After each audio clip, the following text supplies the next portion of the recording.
여러분은 하나님께 사랑받는 사람입니다. 하나님께 사랑받는 사람으로서 우리가 오늘 이렇게 모여 하나님께 예배를 드리고 있습니다. 하나님은 우리에게 복을 주시는 동시에 주신 복을 잘 받아 누리도록 우리를 연단하시고 또한 준비시키시는 그런 하나님입니다. 우리가 하나님의 뜻에 알맞도록 잘 준비되고 구비하여 온전한 사람이 될 때 주신 복이 우리에게 온전한 복이 될 수 있고, 하나님이 우리에게 주신 복으로 하나님의 선한 뜻을 이 세상에서 이루며 살아갈 수 있기 때문입니다. 준비시켜 주시는 하나님입니다. 오늘 우리가 읽고 있는 성경 말씀에 하나님이 아브라함에게 그렇게 하셨습니다. 세상의 복의 근원이 되어 살라고 말씀하신 하나님께서는 말씀만 하지 아니하시고 그 큰 복의 약속과 비전을 주신 하나님께서 그 복을 받아 누릴 수 있도록 그동안 연단하시고 또 때가 되어 은혜를 내려 주실 때 그 복을 받아 누릴 수 있도록 준비를 또한 시켜주셨습니다. 지난주에 저희가 첫 번째 들은 하나님의 준비하신 말씀이 바로 그들의 이름을 바꿔주신 것이 아니었습니까? 그들에게 새 이름을 주었습니다. 한 가정의 아버지라는 뜻의 아브라함에서 열국의 아비라는 뜻의 아브라함으로 이름을 바꿔주셨고, 그의 아내 사레에게도 한 가정의 여주인이라는 뜻의 사레에서 열방의 어미라는 뜻의 사라로 이름을 바꿔주었습니다. 그들의 관심사가 가정의 복, 자녀의 복, 그들이 자기에게 쏟아있던 관심사를 세상으로 돌리고 온 세상에 하나님의 복을 전달하는 전달자로 복의 근원으로 살도록 이름에 하나님의 비전과 뜻과 계획을 밝혀주셨고, 자신들의 이름을 기억하면서 무엇을 위해 살아야 할지를 항상 생각하게 하기 위한 것이었습니다. 오늘 우리는 두 번째 하나님께서 아브라함에게 큰 복을 주시고 복의 근원이 되어 살라고 말씀하신 그 하나님께서 두 번째 그들을 준비시켜 주신 말씀을 드리려고 합니다. 그것이 오늘 김 집사님이 읽어주신 창세기 17장 말씀에 나오는데요, 10절에서 11절까지입니다. 우리 같이 한번 성경을 펴서 읽겠습니다. 창세기 17장 10절에서 11절까지입니다. 너희 중 남자는 다 할례를 받으라. 이것이 나와 너희와 너희 후손 사이에 지킬 내 언약이니라. 너희는 양피를 베어라. 이것이 나와 너희 사이에 언약의 표징이니라. 이름을 바꿔주신 하나님께서는 그들의 몸에 또 하나의 복의 근원으로 살 사람으로서의 표징을 주셨는데, 그것이 바로 할례를 받으라고 하신 명령입니다. 아브라함 자신이나 친자녀나 종이든 이방 사람이든 그 집에 거하는 모든 남자에게 할례를 행하라고 말씀하셨는데요, 구체적인 방법까지 난지 8일이 되면 할례를 행하라고 말씀하셨고, 그 할례가 무엇인지 창세기 17장 11절에 말씀했어요. 너희 양피를 베어버리라. 할례는 남성의 양피를 베는 것입니다. 이런 할례를 요구하신 것은 그들의 몸에 표징을 갖게 하기 위한 것입니다. 즉 세상과 죄로부터 구별된 하나님의 백성으로서의 표징이며 그들이 이 땅에서 복의 근원으로 살 사람이라는 사실을 몸에 증거를 갖게 하신 것입니다. 구약 성경은 대표성을 가지고 말씀합니다. 남성과 여성이 있지만 하나님은 가장을 부르시고 말씀하십니다. 여기 아브라함에게 하나님께서 할례를 받으라고 말씀하신 것은 사라에게도 동일한 요구가 들어 있습니다. 아브라함만 아니라 사라까지도 온 세상에서 구별되어 하나님의 거룩한 백성으로 살라고 하신 요구이십니다. 거룩한 하나님의 백성이고 이 땅에서 하나님 나라의 일꾼으로 살 사명을 가지고 산다는 것, 그런 증거를 몸에 가지고 있다는 것, 이 얼마나 영광되고 아름답고 복된 일입니까? 그런데 우리가 주목해야 될 것이 있습니다. 하나님의 명령, 이 할례의 명령은 육체의 할례로 끝나는 것이 아니라는 사실. 하나님께서 요구하신 몸의 할례를 행하라고 하신 이것은 마음으로부터 할례를 받으라고 요구하신 것입니다. 즉 우상 숭배와 세속적인 가치로 살고 있는 세상 속에서 구별되어 하나님의 사람으로 구별되어 온 마음을 다하여 하나님을 사랑하고 그 말씀을 쫓아 살고 하나님을 섬기는 하나님의 백성으로 마음으로부터 구별될 것을 요구하신 것입니다. 마음의 할례. 하나님의 사랑과 구원의 은혜를 전하는 사람으로서의 그의 중심이 새로운 삶의 목적과 비전에 헌신할 것을 요구하신 것입니다. 하나님의 이런 뜻이 성경에 계속 밝혀지고 있습니다. 아브라함에게 할례를 명령하신 지 500여 년의 세월이 지난 이후에 큰 사건을 우리는 기억합니다. 이스라엘 백성이 애굽 땅에서 450여 년간 종살이 하다가 그들이 출애굽하여 가나안 땅으로, 약속의 가나안 땅으로 들어갈 때, 요단강 바로 맞은편 모압 평지에 모여 있을 때 그들의 인도자였던 모세가 하나님의 뜻을 전해준 것입니다. 신명기 10장 12절 13절 말씀입니다. 스크린에 보이실 것입니다. 같이 한번 읽겠습니다. 이스라엘아, 내 하나님 여호와께서 내게 요구하시는 것이 무엇이냐? 곧 내 하나님 여호와를 경외하여 그 모든 도를 행하고 그를 사랑하며 마음을 다하고 성품을 다하여 내 하나님 여호와를 섬기고 내가 오늘날 내 행복을 위하여 내게 명하는 여호와의 명령과 규례를 지킬 것이 아니냐. 세상과 구별되라고 하신 하나님의 뜻이 무엇인지를 오랜 세월이 지난 후에 모세를 통해 하나님께서 다시 한번 말씀한 것입니다. 마음을 다하여 하나님을 사랑하고 성품을 다하여 하나님을 섬기는 하나님의 백성으로 구별되라고 말씀하십니다. 그리고 꼭 집어서 또 신명기 10장 16절에 이렇게 말씀해 주세요. 같이 읽겠습니다. 그러므로 너희는 마음의 할례를 행하고 다시는 목을 곧게 하지 말라. 거역하는 백성이 아니요, 자기 육신의 요구를 쫓아 사는 사람이 아니요, 옛 성품과 옛 습관으로 쫓아 사는 사람이 아니라 하나님께 순복하는 마음의 할례를 받은 백성이 되라고 말씀하시는 것입니다. 이처럼 하나님은 육체의 할례를 명령하실 때 마음의 구별, 마음의 할례를 요구하셨습니다. 오늘날 우리는 육체의 할례를 받지 않습니다. 그 이유는 하나님의 아들 구원의 주 예수 그리스도가 오시기까지 요구되었던 구약의 율법이기 때문입니다.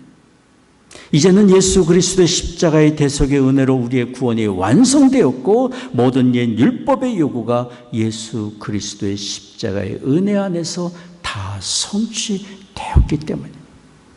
그러나 육체의 할례를 우리가 더 이상 받지는 않지만 본래 육체의 할례를 요구하셨던 하나님의 근본 의도는 여전히 우리에게 적용됩니다. 마음으로부터 할례를 받아 세상과 구별되어 하나님의 백성으로 살라고 하신 하나님의 요구는 여전히 우리에게 계속되고 있습니다.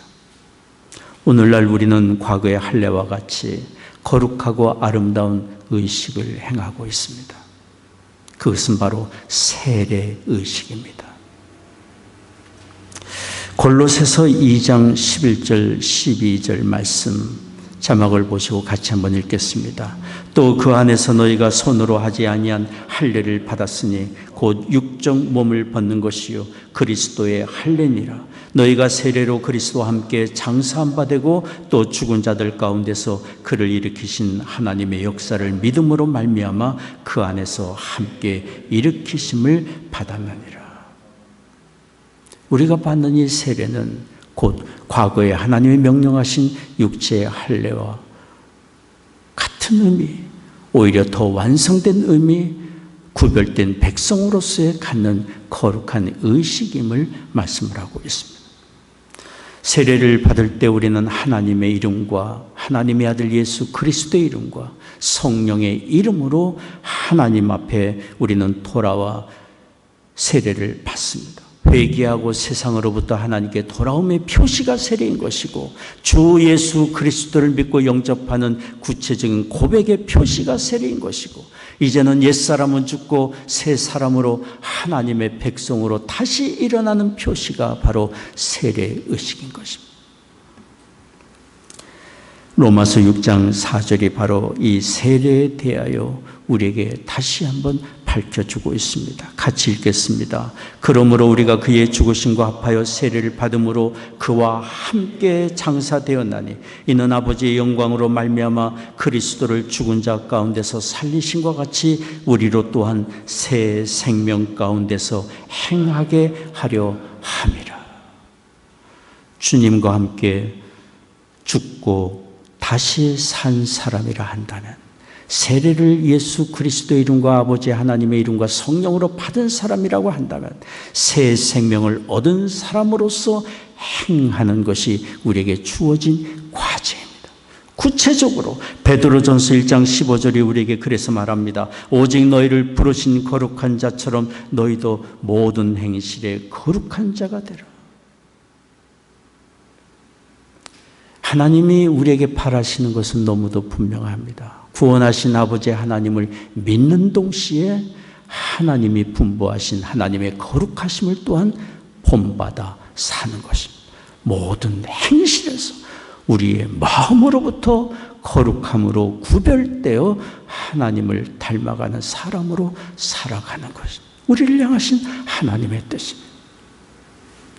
진정한 믿음은 거룩한 행실로 드러나야 되겠고, 우리의 심령의 변화와 삶의 변화, 거룩함은 곧 우리의 내적 믿음의 증거가 될 것입니다. 오늘날 예수 그리스도를 구주로 믿고 영접하여 하나님을 아버지라고 부른다고 하지만, 우리의 마음이 변화되지 않고 우리의 삶이 변화되지 않고 옛 기질과 성품과 옛 습관대로 그냥 살아간다면 우리는 방향성을 잃은 것입니다. 거룩함은 방향성입니다. 옛사람은 죽고 이제 거듭나 하나님의 자녀가 된 사람으로서, 새 생명을 얻은 사람으로 천성을 향하여 가는 사람으로서 우리는 하나님의 거룩함을 본받아 살아가는 마음의 변화, 행실의 변화를 이루는 방향성이 우리에게 있어야 합니다. 거룩함은 곧 세상과 구별되어 하나님께 굴복하는 것입니다. 하나님께 굴복하는. 이전에는 내 생각을 쫓고 육신의 요구를 쫓고 세상의 가치를 쫓던 우리가 돌아서서 이제는 하나님께 굴복하여 그분의 말씀을 쫓아 살아가는 것입니다. 하나님의 말씀을 쫓아 산다는 것은 추상적인 것이 아닙니다. 우리 주님께서는 두 가지로 간결하게 우리에게 말씀해 주지 않았습니까?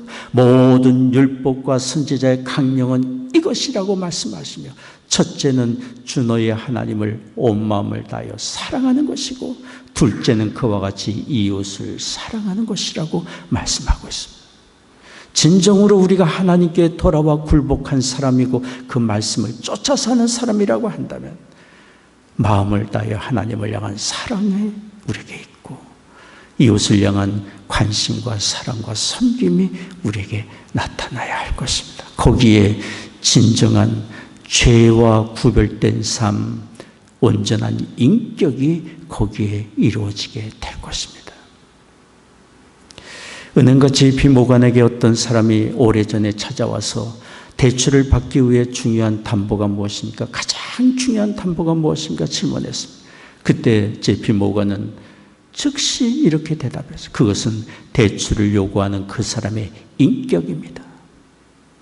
대출을 받기 위해 여러 가지 자료가 많이 필요하겠지만, 현실적으로 필요하겠지만 가장 중요한 것은 그 사람의 인격이라고 얘기했어요. 인격은 무엇입니까? 그 사람의 됨됨이고 그 사람이 어떻게 지속적으로 어떤 도덕성을 가지고 어떤 윤리를 가지고 사는가, 그런 모습 아닙니까?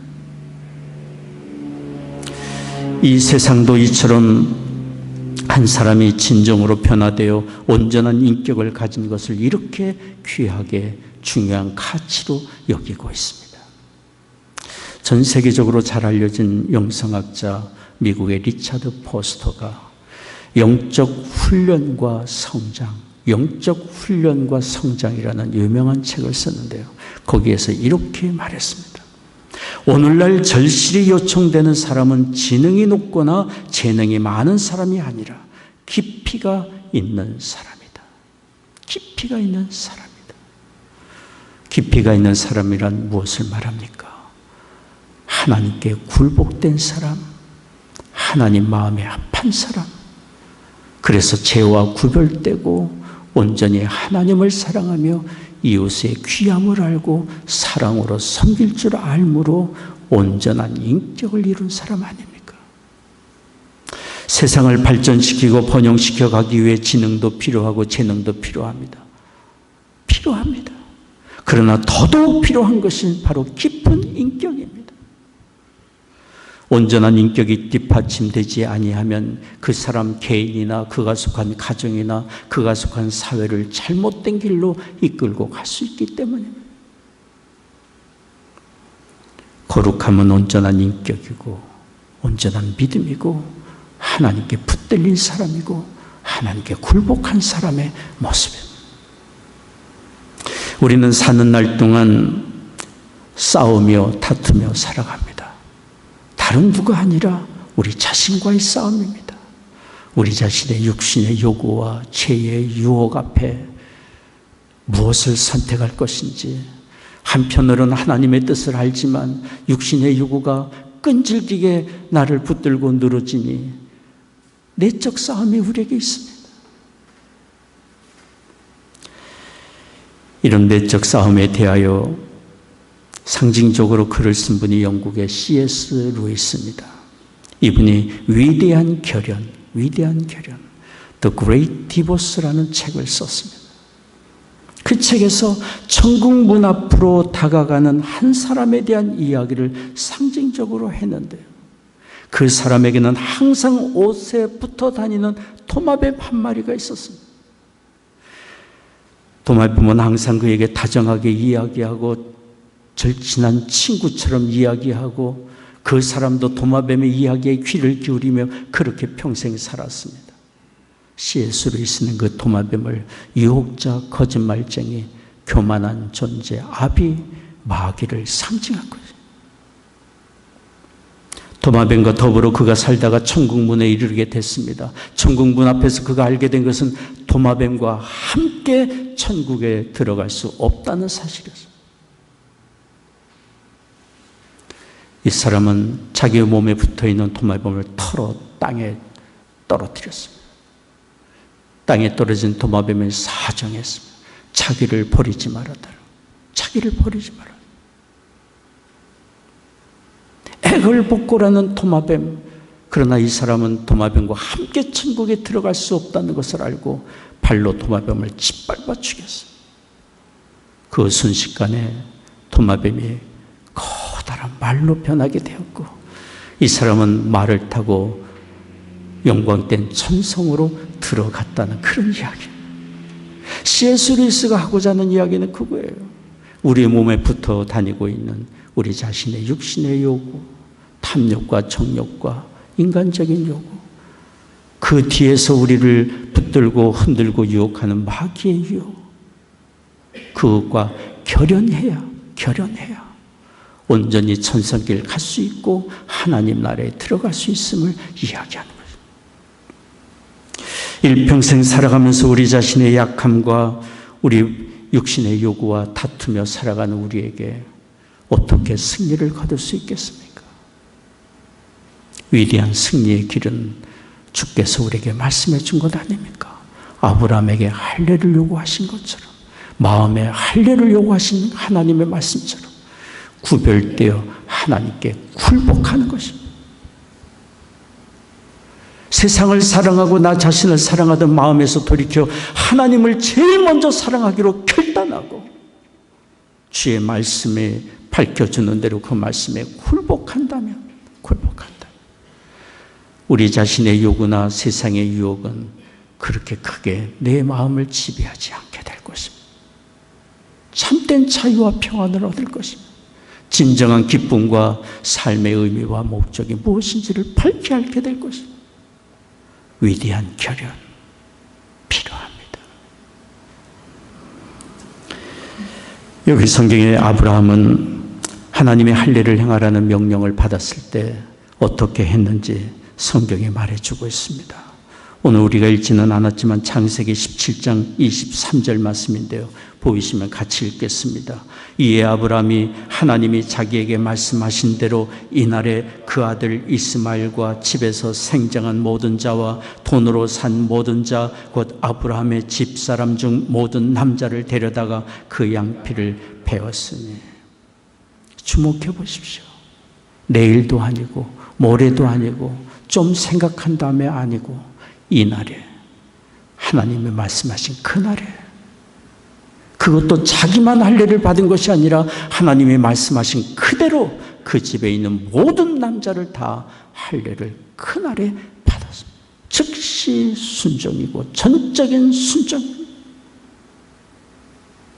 아브라함은 오랜 세월 주의 말씀을 쫓아 살며 훈련을 받고 실패를 거듭하며 다시 일으킴을 받고 하나님께 연단을 받으면서 하나님께서 하신 모든 말씀은 결국에 우리를 유익하게 하는 것이고 복된 것임을 알았기 때문에, 주를 전적으로 신뢰했기 때문에 전적으로 굴복할 수 있었습니다. 경건은 경건할수록 유익하고 순종은 즉시 할수록 우리에게 유익합니다. 방황의 시간을 그만큼 우리는 접을 수 있기 때문에. 그런데 감사한 것은 하나님께서 우리에게 세상과 구별되어 하나님을 본받아 거룩하게 살라고 말씀만 하지 아니하시고 준비시키시는 하나님, 준비시키신 하나님, 하나님의 그런 부르심을 따라 살 수 있도록 우리를 직접 도와주고 계십니다. 어떻게 돕고 계십니까? 하나님의 성령이 우리에게 오셔서, 하나님의 성령이 우리에게 오셔서 우리를 깨우치시고 인도하시고 격려하시고 세워주고 계십니다. 저는 오래전 청년 시절에 주일 예배 때마다 한 장로님이 대표 기도를 하실 때 이렇게 기도하시는 것이 지금도 기억납니다. 마음은 원이로 돼 육신이 약하여 지난 한 주간도 범죄하며 살았습니다. 몇 주간이 지나서 기도하실 차례가 되었는데 동일한 기도를 하셨어요. 마음은 원이로 돼 육신이 약하여. 저는 예배 때마다 그 장로님의 기도를 들으면서, 그렇지, 우리의 마음은 원이지만 육신이 연약하여 우리는 실패하고 사는 연약한 존재. 바울도 그렇게 고백하지 않았습니까? 한쪽 마음으로는 하나님의 뜻을 알아 하나님의 뜻을 쫓고자 하는 마음이 내게 간절히 있지만 육신이 나를 또한 지배하고 있어서 두 세계 속에서 내가 다툼 속에서 곤고한 자라.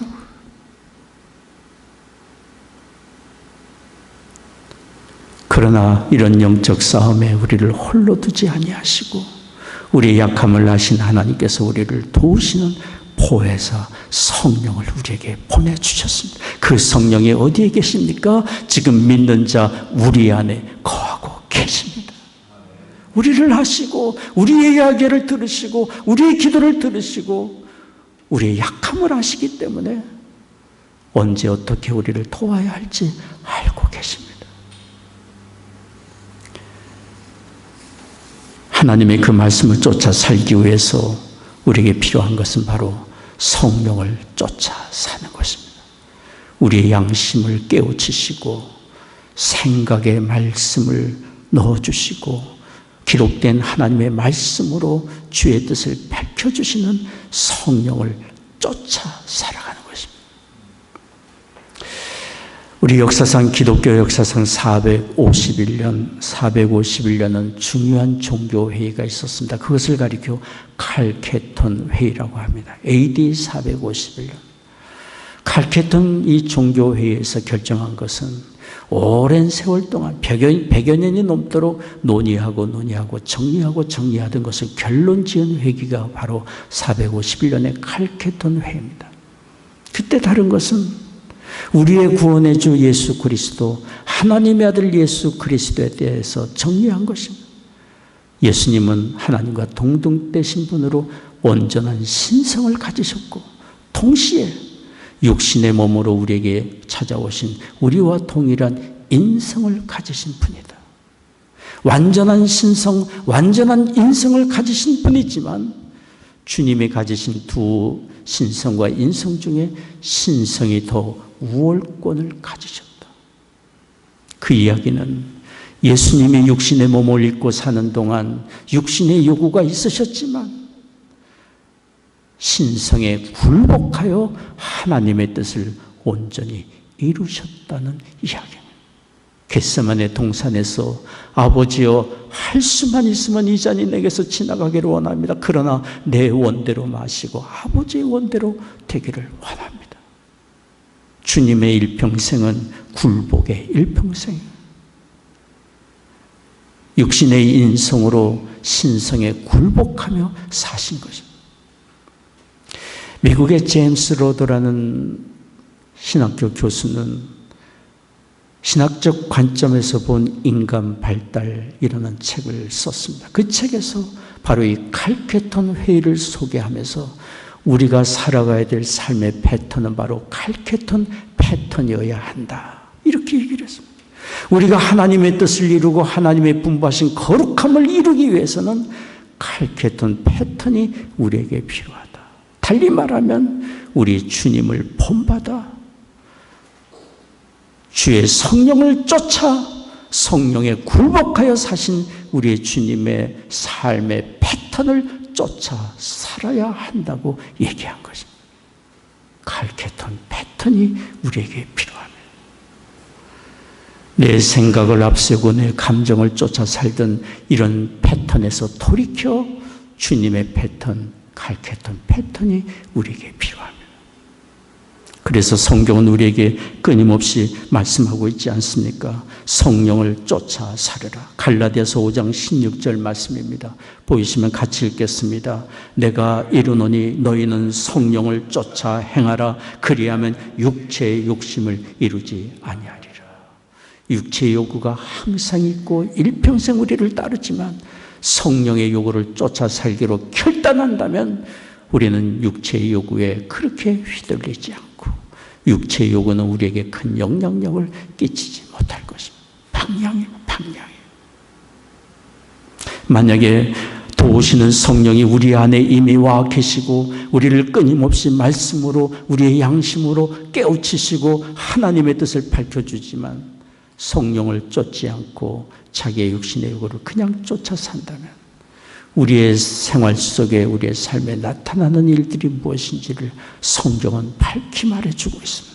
갈라디아서 5장 19절 21절까지인데요. 여러분 보시면 같이 읽겠습니다. 육체의 일은 현저하니 곧 음행과 더러운 것과 호색과 우상숭배와 술수와 원수를 맺는 것과 분쟁과 시기와 분냄과 당짓는 것과 불리함과 이단과 투기와 술취함과 방탕함과 또한 그와 같은 것들이라. 우리의 삶의 평안을 잃고 우리의 삶에 나타나는 양상들이 무엇인지 그것을 살펴본다면 우리가 지금 누구를 쫓아 무엇을 쫓아 살고 있는지 내적으로 하나님과의 관계를 우리는 진단할 수 있을 것입니다.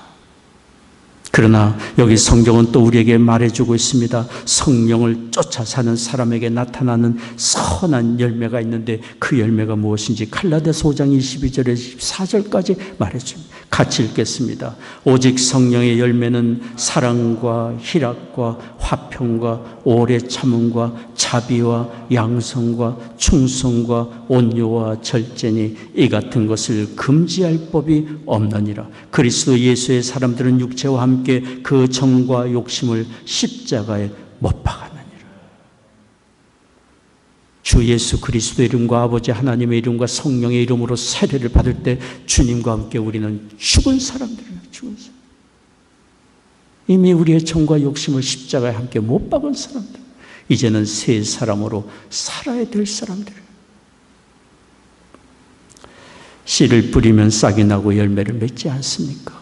성령을 쫓아 한 걸음씩, 비록 더딜지라도 한 걸음씩 살아가다 보면 우리의 삶에, 우리 안의 인격에, 인간관계 속에 이런 성령의 아름다운 열매들이 풍성하게 맺어져 가게 됩니다.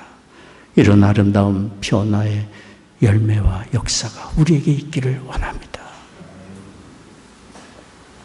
오래전에 우리 한국의 유명한 건설회사 회장이 일본에 출장을 갔었습니다. 그분은 자신이 묵고 있던 호텔에서 종업원에게 중요한 서류를 어느 곳에 보내달라고 부탁을 했습니다. 그러다가 돌아서서 가다가 불안한 마음이 들었습니다. 저 종업원이 제대로 일을 처리할까? 그래서 다시 그 종업원에 가가지고 이름을 물었습니다. 당신의 이름이 뭡니까? 그 종업원은 한국에서 온 그 회장님을 멀끔히 쳐다보다가 이렇게 말했습니다. 저는 일본 사람입니다. 그분이 말하고자 했던 것은 저를 못 믿겠습니까? 우리 일본 사람의 정직함과 신실함을 못 믿겠습니까? 그렇게 말하려고 했던 것입니다. 여러분, 우리가 살면서 인간관계에서 자녀와의 관계든 누구와의 관계든 나는 그리스도인입니다. 이렇게 말할 수 있는 우리가 되기를 원합니다. 이렇게 말하며 한 점 부끄러움이 없는 우리가 되기를 원합니다.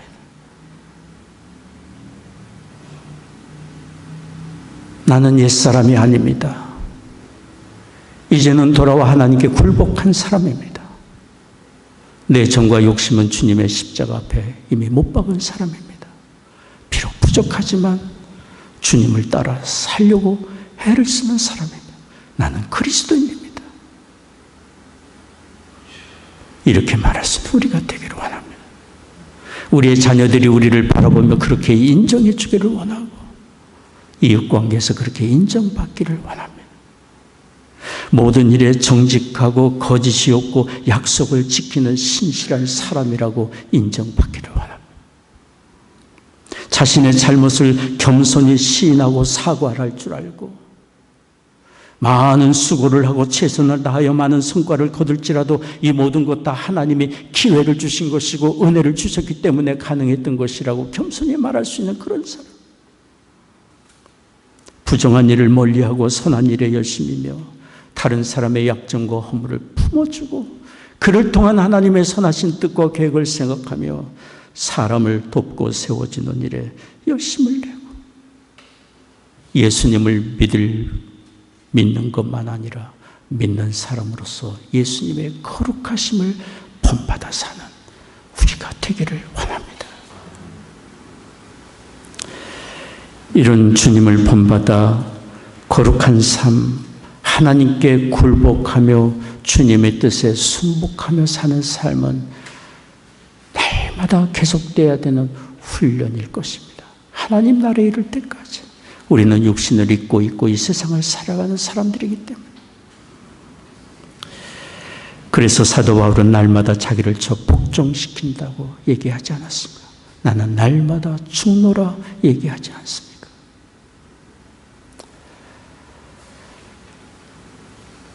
이제 가을이 접어드는 것 같습니다. 거리에 떨어진 낙엽을 밟아보셨습니까? 전 언젠가 떨어진 낙엽을 밟으면서 바사삭 부서지는 낙엽이 저한테 이렇게 말하는 것 같았습니다.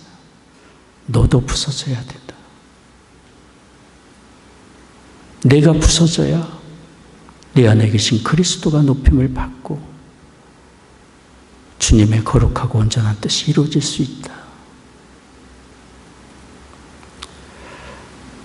우리가 부서져야 합니다.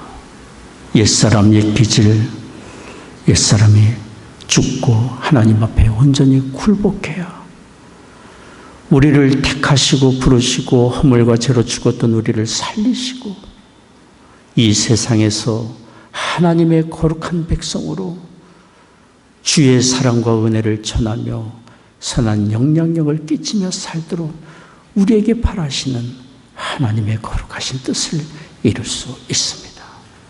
낮아질수록 주님이 높아지기 때문입니다. 기도하겠습니다.